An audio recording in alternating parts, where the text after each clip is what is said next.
L'Eurovision 2025 vient de se terminer et comme chaque année, beaucoup de personnes boycottent l'événement, je t'explique pourquoi.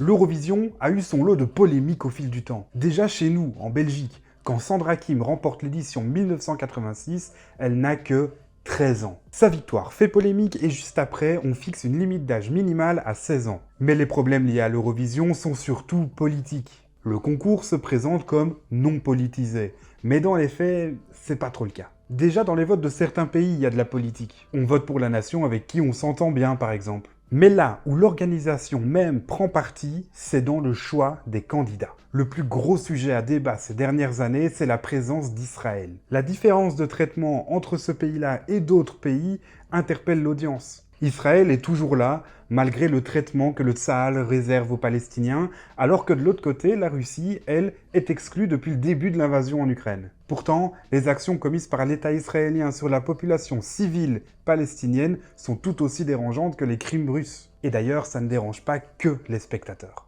La chaîne espagnole RVTE a diffusé quelques heures avant le show un message de soutien à la Palestine. La réponse de l'Union européenne de radio-télévision, ça a juste été de mettre en demeure la chaîne espagnole. Et il y a un autre élément qui concerne cette fois la communauté LGBT. Une partie de ce mouvement considère que l'Eurovision fait du pinkwashing. Et le pinkwashing, qu'est-ce que c'est? En gros, c'est l'instrumentalisation de la cause LGBT pour faire passer en soum-soum leur choix controversé. Et il y en a encore d'autres des raisons de boycott qui sont évoquées, comme par exemple l'aspect écologique. Un événement comme celui-là, ça demande une logistique dingue et ça a un coût excessif pour les pays hôtes. Un autre côté vachement critiqué, c'est que l'Eurovision, ça représente pas vraiment la musique actuelle en réalité. La diversité musicale européenne n'est pas vraiment respectée et le concours perd un peu de son sens. Bref, il y a plein de raisons qui poussent les gens à boycotter l'Eurovision et encore une fois, l'événement a eu son lot de polémiques. Et toi, t'as regardé l'Eurovision ?